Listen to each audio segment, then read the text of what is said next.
bueno, NASA y Carla nos contaban, bueno, el gran desbalance de poder que es a este modelo alternativo, al agronegocio, a la alimentación industrial, poco sana, con poca diversidad de productores, con uso de agrotóxicos. Me parece todo un panorama muy sombrío. De hecho, hay una pregunta que nos sirve para dar pie a la intervención de Juan Pablo, que es cómo ayudamos a la construcción de soberanía alimentaria como consumidores si las posibilidades de consumo de productos campesinos es limitada o inexistente. Bueno, yo creo que seguramente la intervención de Juan Pablo, como referente de la UTT, ¿no? La UTT muchas la conocíamos desde antes, pero ustedes las habrán conocido también, si no lo hacían, desde los verdurazos, ¿no? Saliendo ellos y ellas desde el UTT a mostrar que la alimentación, los alimentos son para valga la redundancia, para que la gente coma y es un derecho, ¿no? En momentos críticos de gente con hambre. Se hizo conocida la imagen de la señora recogiendo las berenjenas. Vamos a poder escuchar ahora con Pablo contándonos cómo trabaja la UTT desde lo que tiene que ver desde lo productivo hasta el consumo. Todas estas dimensiones y aristas que planteaban NASA y Carla, y claro, Carla nos deja también a veces tal vez un panorama medio sombrío. Bueno, y en la universidad también podemos hacer algo, plantearnos cómo enseñamos, qué enseñamos, qué rol estamos cumpliendo en la reproducción de todas estas problemáticas. Así que a nosotros, quienes organizamos la charla con Verónica Bernardes, con Pablo Pereira, con Miguel Mayorana, con Osvaldo Girardini, quien les habla, dijimos, bueno, justamente nuestra responsabilidad es que tengan voz en la universidad actores sumamente relevantes, militantes como NASA, como Carla, pero Juan Pablo como referente de la UTT. Así que yo me silencio y le doy pie entonces a Juan Pablo, agradeciéndoles a NASA y a Carla y a Juan Pablo de antemano.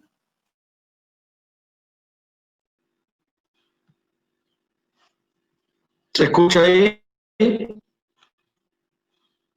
Perfecto.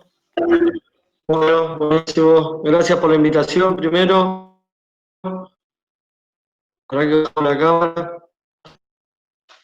Me perdí un poquito una parte de la conversación porque tenía unos problemas con el sonido, pero bueno, a NASA la conozco y con Carla también, no tanto, pero venimos más o menos cruzándonos en distintas acciones. Así que eso es importante. Agradezco la invitación y el habernos convocado. Para nosotros, en primera instancia, nos parece clave entender a la soberanía alimentaria como un proceso de lucha, ¿no? O sea, entender este término, este concepto, como una instancia de lucha donde se abren escenarios para que la sociedad organizada o mismo los consumidores, las consumidoras o campesino o la campesina pueda construir nuevas herramientas tanto sea de producción o de consumo y demás, pero nos parece clave sí entender que en este mundo capitalista en crisis, que se está cayendo a pedazos, la soberanía alimentaria juega un papel fundamental y se abren escenarios positivos en términos de oportunidades. ¿Qué quiero decir? Y más trayendo un poco a hoy, a esta pandemia, a este aislamiento que estamos viviendo y esta crisis económica en la Argentina y que nos afecta de tal manera, entender para nosotros es como dos procesos, como una puja de intereses muy fuerte y muy clara que está en constante lucha. Nosotros en el campo, por ejemplo, podemos entender la soberanía alimentaria en un ejemplo concreto, cuando rescatamos la semilla de alguna variedad, la vamos cuidando y la vamos cultivando sin la necesidad de ir a la semillería. Eso trasladado a una cuestión más macro, nos parece clave entender sí cuando hablamos de soberanía alimentaria, que no estamos hablando de un concepto cerrado, de un concepto aislado que está ahí y que vamos, abrimos la alacena y lo agarramos, sino que tiene que ver con una lucha que hay que ir construyendo y que también hay que ir dándole forma y que también en algún momento va a estar en disputa en buenos términos, pero en disputa en la construcción de ese concepto, la construcción de ese de esa nueva forma de entender el mundo y de entendernos como sujetos sociales, ¿no? Nos parece muy clave para nosotros pensar que hay que entender la soberanía alimentaria como algo a construirse, como algo a arrebatarlo y a empezar a hacernos cargo, más allá de ser parte, hacernos cargo de que no es algo que está ahí y bueno, va a suceder, sino que depende de que muchos y muchas se vayan apropiando y desde la propia ir tirando. Nosotros desde ahí nos parece fundamental poner en discusión la matriz productiva en la Argentina, poner en discusión cómo se está produciendo ese alimento, para quién, poner en discusión la matriz de distribución de esos alimentos y por último la comercialización de esos alimentos. Seguramente NASA, no la pude escuchar, pero seguramente habló de la comercialización y la distribución.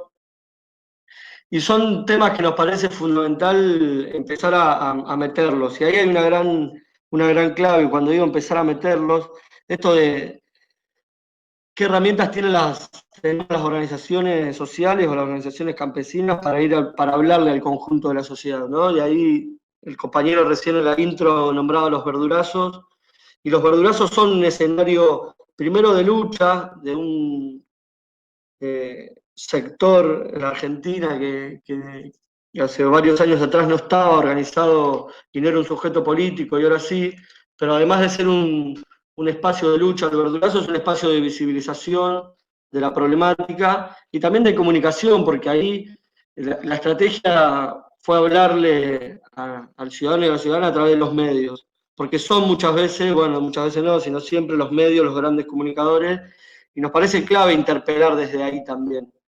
Entonces, volviendo un poquito,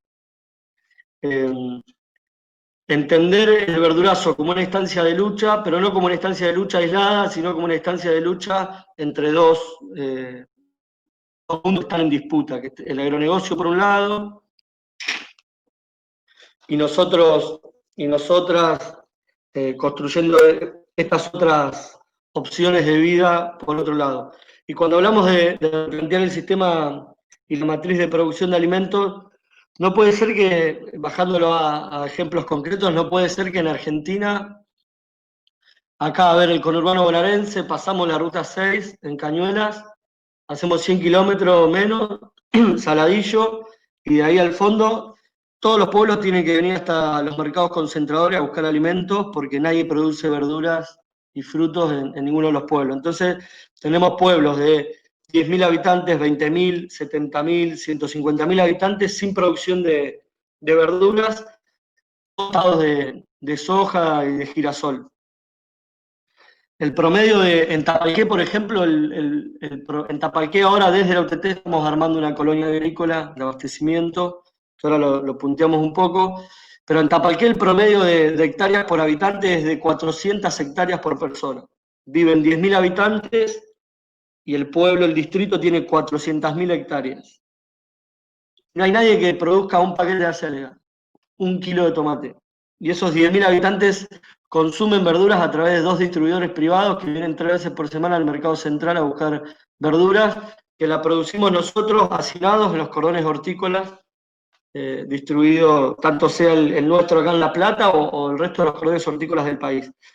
Entonces, nos parece que hay una falta de información en el conjunto de la sociedad de quién produce los alimentos, cómo los produce, cuáles son las situaciones estructurales que hay que dar vuelta de la producción de alimentos en Argentina.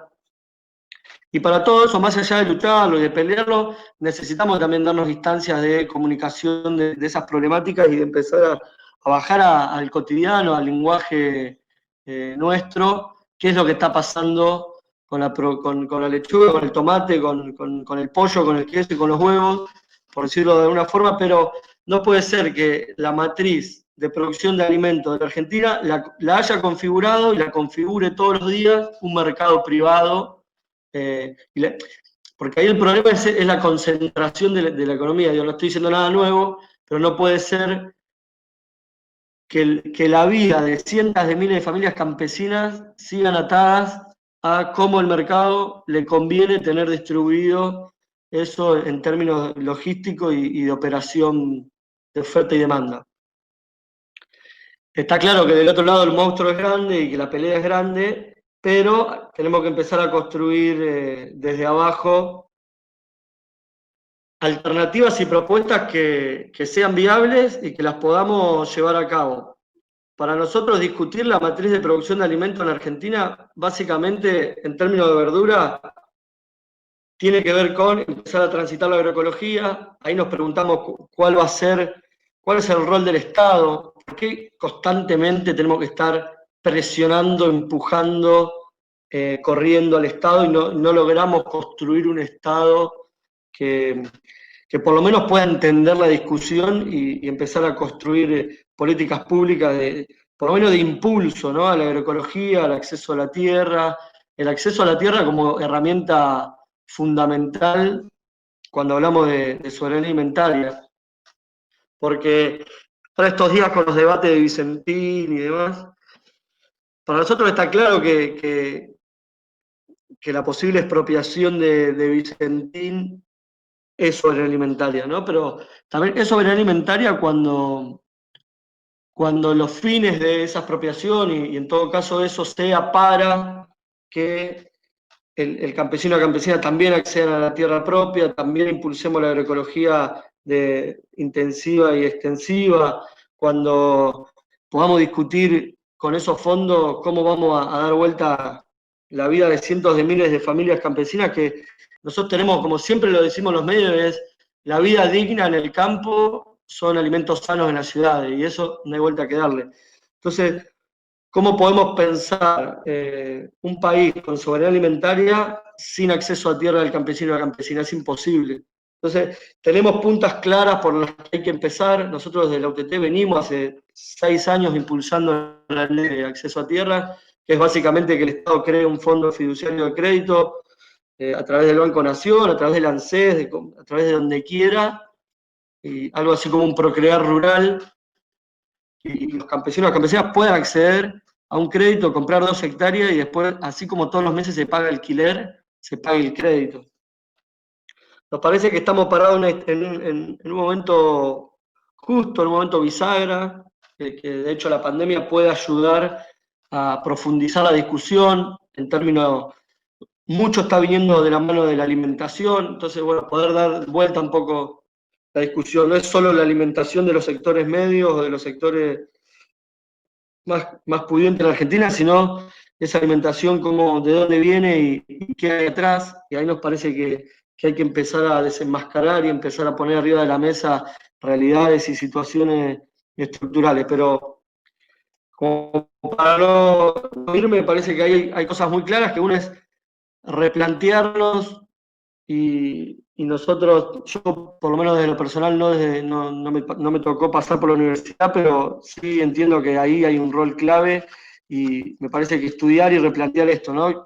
¿Cómo está configurada la matriz de producción de alimentos en Argentina? Me parece una punta clave. ¿Quién distribuye los alimentos en Argentina? Es otra punta clave.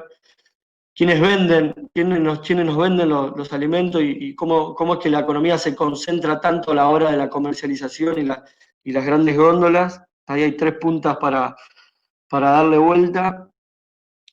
Y después, más desde nosotros y pensándolo más desde el cotidiano, ¿qué relaciones vamos construyendo o nos animamos a construir o somos capaces de construir entre el campo y la ciudad?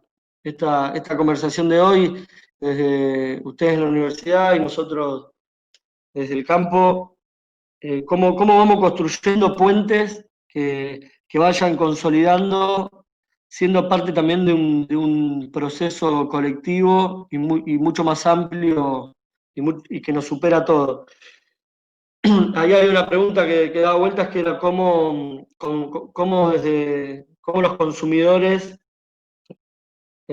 podían ayudar o contribuir a la soberanía alimentaria, y ahí me parece que hay que preguntarnos, por ejemplo, esto que decía recién, qué vínculo vamos construyendo entre el campo y la ciudad, cómo entendemos esa vinculación necesaria, porque ahí hay una bilateral que debería ser primordial, ¿no? El que produce los alimentos y el que necesita comprar los alimentos.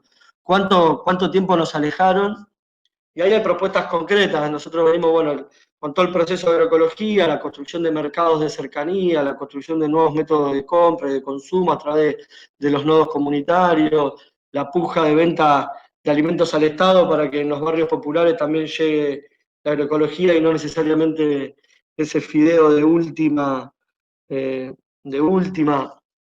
Entonces pensar desde las ciudades cómo podemos impulsar procesos que se están dando, que venimos empujando desde las organizaciones, desde el campo, pero también pensar cómo se puede empezar a generar contenido que vaya respaldando muchas veces las acciones directas que vamos construyendo. Y después una última punta que nos parece fundamental en términos de acceso a la tierra y de construcción de colonias agrícolas. Para nosotros todos los pueblos de la Argentina deberían tener una colonia agrícola de producción de alimentos local. Y hay que empezar a producir alimentos para abastecer el consumo local. Y el consumo local en términos de pueblo, ¿no? No lo hablo en la Argentina toda, o sea, producir alimentos para Argentina sí, pero anclada en cada pueblo, en cada ciudad. No puede ser que ciudades como Gualeguaychú, que tienen más de 170.000 habitantes, no produzcan alimentos. Ciudades como no sé, Azul, ciudades como La Barría, no produzcan alimentos. Tenemos que pensar a la Argentina y que cada ciudad y que cada pueblo tenga su colonia de producción de alimentos locales para que un paquete de acelga no tenga que hacer 450 kilómetros de petróleo para llegar a un pueblo ya marchita, porque ya le metimos 2 días entre que la cosechamos, la llevamos al mercado concentrador y de ahí la sacamos y la llevamos a Tapalqué. En Tapalqué tenemos que producir acelga, en Azul tenemos que producir acelga, tenemos que producir toda una variedad de alimentos, y ahí es muy interesante empezar a pensar y a imaginar cómo ir construyendo estas colonias cada vez más integrales, cada vez más abarcativas, ancladas en cada territorio, cada una con su cuestión local, y ahí hay que discutir el acceso al agua, el acceso a la energía, el acceso a las tecnologías, pensar otra vez un sistema de comunicación entre los pueblos que sea a través de vías o como lo vayamos laburando, pero para nosotros es descomprimir los cordones hortícolas de producción en Argentina y empezar a producir alimentos locales en cada una de las ciudades y de los pueblos que abastezcan localmente y que más allá del abastecimiento, ahí se va a empezar a poner a flor de piel una constante relación real entre el productor y el consumidor, pero sin esa cuestión lejana del productor y el consumidor, no vamos a tener ni que hablar tanto del productor y el consumidor porque va a estar más anclado y va a estar más fusionado en pueblos donde la relación va a ser distinta.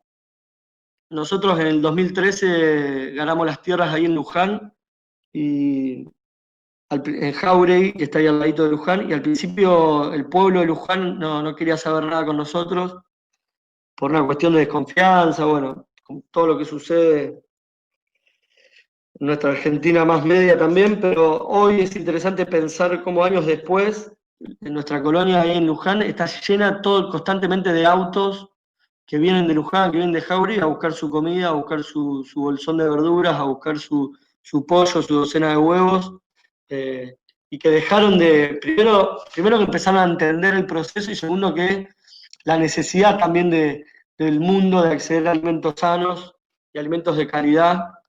Nos parece que ahí hay un momento de época en el que nos tenemos que subir y aprovecharlo, hacernos cargo de lo que nos toca a cada uno y a cada una desde donde estamos, porque también hay algo de eso, de hacernos cargo, de, de, de pararnos donde estamos, ser responsables de eso y bueno, hay que meterle. Pero después también hay un momento de época en el que yo creo que hoy a cualquier persona del mundo le pones 2 manzanas enfrente y decís, esta tiene químicos y estas no, vos cuál te comés, y no hay nadie que se coma la manzana que tiene químicos.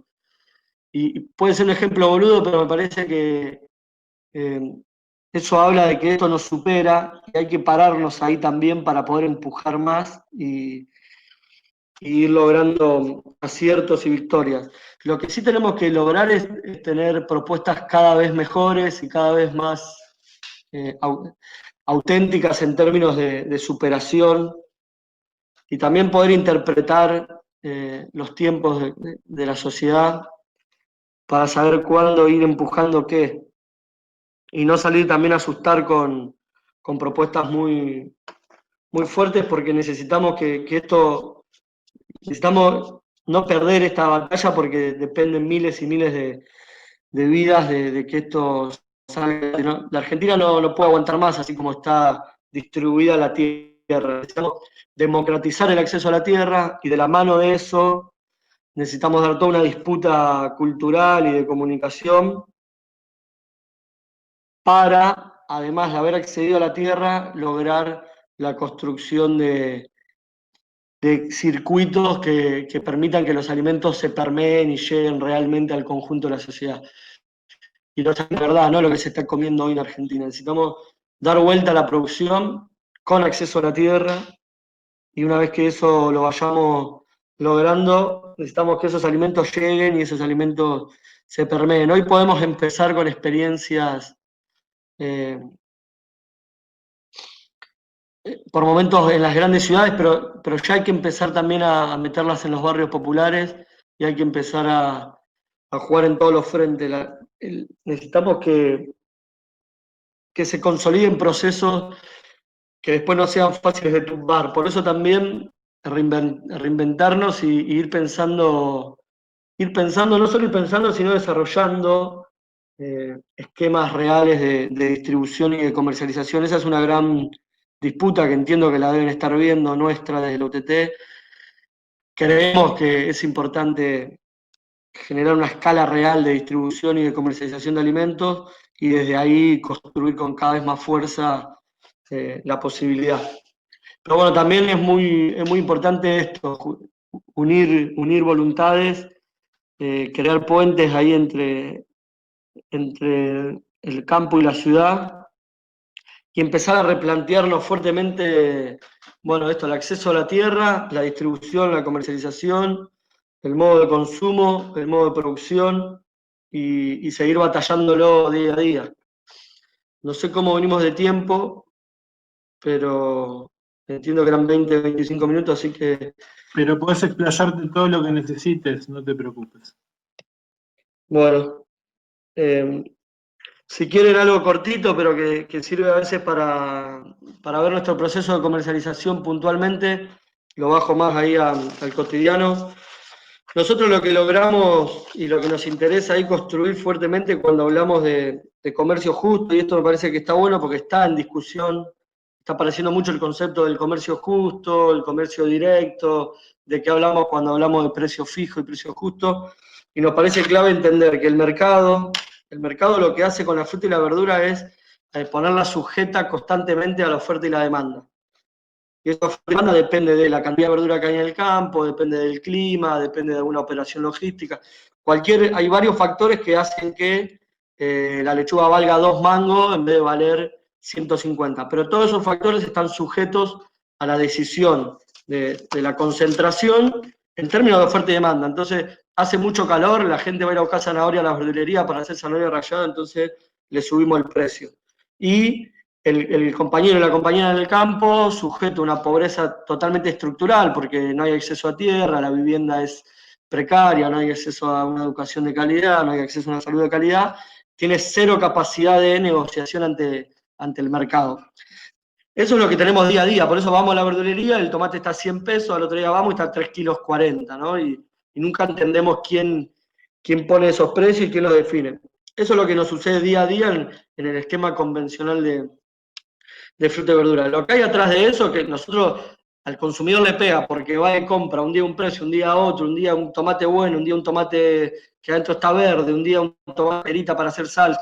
El consumidor no logra acomodarse. Lo que hay del otro lado de esa pantalla es cientos de miles de familias en un sistema de producción totalmente, casi diríamos, de pseudoesclavitud, en el que nunca vas a lograr salir de esa, pues un círculo vicioso donde hay que comprar insumos para que la lechuga salga, después la lechuga la carga un camión, el camión no sabe si viene y paga, y cuando paga no sabe cuánto paga, entonces viviendo en pobreza de años.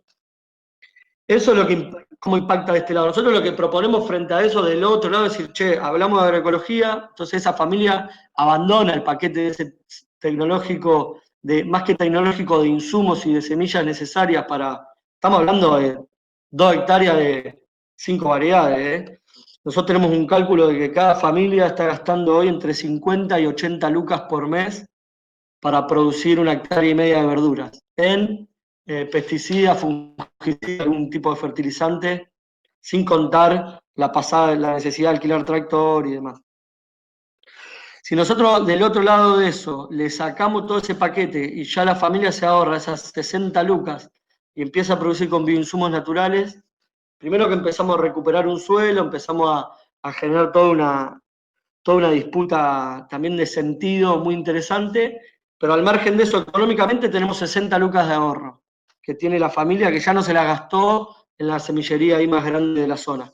Entonces ahí hay una disputa económica muy clave que nos parece interesante.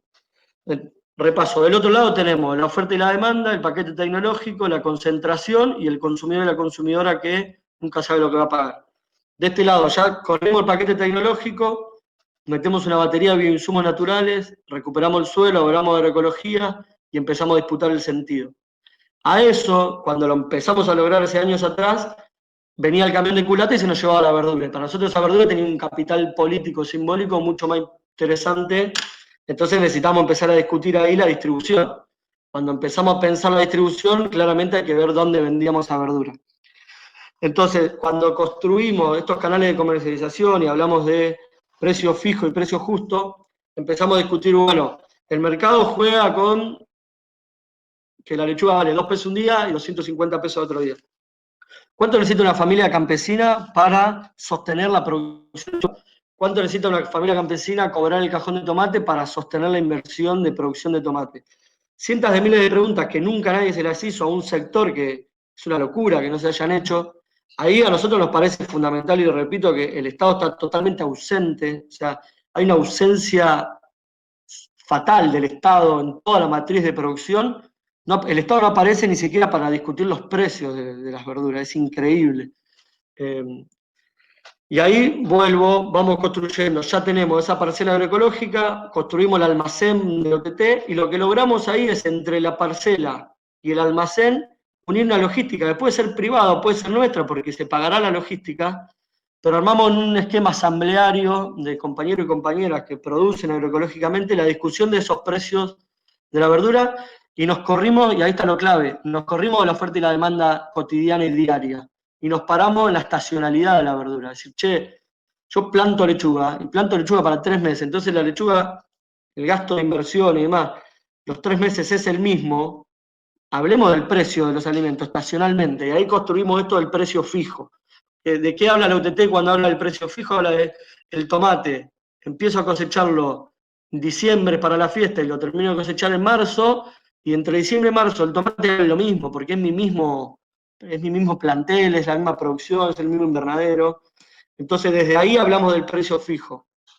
Espero que se entienda eso, y eso, como última instancia, lo trasladás al consumidor. ¿Y qué pasa en los almacenes de la UTT? La gente llega un lunes, el tomate vale 80, y al otro lunes vale 80, y al otro lunes vale 80, y al lunes vale 80. Entonces es interesante pensar ahí que se puede empezar a estabilizar una cuestión de precio en Argentina organizando las instancias, la instancia de producción, de distribución y de comercialización. No puede la producción disparar los precios cuando quiere, y tampoco puede el supermercado hacer los precios lo que quieren cuando quieren. Y del otro lado siempre hablamos del precio justo. Y ahí es entender que ese precio que el consumidor está pagando está respetando toda la cadena de valores. O sea, está permitiendo que la logística se haga y genere puesto de laburo real, y que el que hace la logística no tenga que tratar de cagar a nadie para subsistir, sino que viva con los 60 pesos por cajón que vale trasladarlo, que la familia pueda cobrar bien el laburo, y que la comercialización, aunque sea por ahora en términos más de almacenes, más autogestiva, se sostenga y también permita ir construyendo nuevos espacios. Entonces, desde ahí nos parece entender la agroecología como una cuestión integral. No podemos hablar de agroecología si producimos alimentos, pero esos alimentos los vende la concentración y no los venden los espacios de autogestión y no logran permearse en el conjunto de la sociedad. Así que un poquito de eso para charlarlo. Nos parece clave entender a la agroecología en las tres esferas, en el campo, en la distribución y en la ciudad, si queremos, en términos de comercialización. Y ahí para nosotros estamos hablando 100% de soberanía alimentaria, porque eso es desde la agroecología, también como herramienta transformadora y de lucha, potenciar hasta la última cadenita que tiene que ver con cada uno de nosotros y nosotras yendo a cualquiera de nuestros espacios a comprar 1 kilo de banana, que tiene un impacto real en la transformación de todos los bananales de Orán. Cada kilo de banana que se consume a través de un nodo del OTT impacta directamente en la economía, en la vida y en la matriz productiva de cientos de familias campesinas en Orán, y lo mismo con cada una de esas verduras y frutas que se comercializan, y eso tiene que ver con unir directamente los procesos. Si cada una de los millones de kilos de alimentos que se compran en la ciudad impactaran en las economías regionales, no tendríamos la Argentina que tenemos. Bueno, para eso hay que seguir empujando los modelitos que hay y también, repito, cerrando, entender dónde estamos parados y una vez que entendemos dónde estamos parados, hacernos cargo de eso que nos toca para seguir desarrollando y potenciando. Bueno, eso nada más. Muchas gracias por la invitación y espero que haya servido el aporte. Juan Pablo,